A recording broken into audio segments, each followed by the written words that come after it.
Kirola zela eta Ben Grenfielen ikastaro hortan, biziraupena eta edertasuna aipatutakoa, bada detaile bat aipatzeuna, sauna. Bai, saunak ikaragarrizko onura pilatu, ikaragarri pila, zer da gertatzen dena, bagoango egoeran agilean herri askotan ezin dela saunai. Horren alternatiba bezala, beak planteatzen duna da, bi aukera edo planteatzen du, bat, berogailua tope jarri, eta gela hortan gela itxi batin inkirola, hori da planteatzeguna, energetikoki ez dut uste oso interesgarri denik.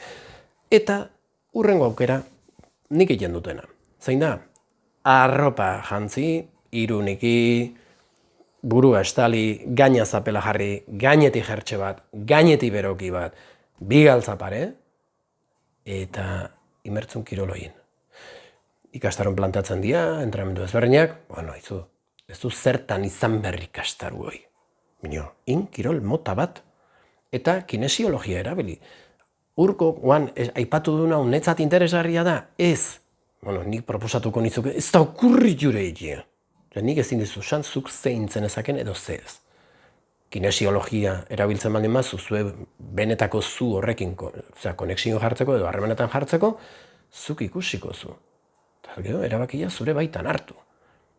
Netzat, ulertzote ikasketan barruan dola, elitzake bate ona izango zutzat nik esan duten oikia, nik esan dutelako. Edo beste batek esan duen egia, beste batek esan duelako. Ez, ze gu kanpun gaude. Gehien ezin genezakena da, aholkatu eta konpartitu. Hortik aurrea oso arriskotxoa da. Ez do, gurua bilatu berrik edolako zer, ez, zure gurua zuza, zure mesiasa zuza. Ez pasa hortaz konturatu, meditatu.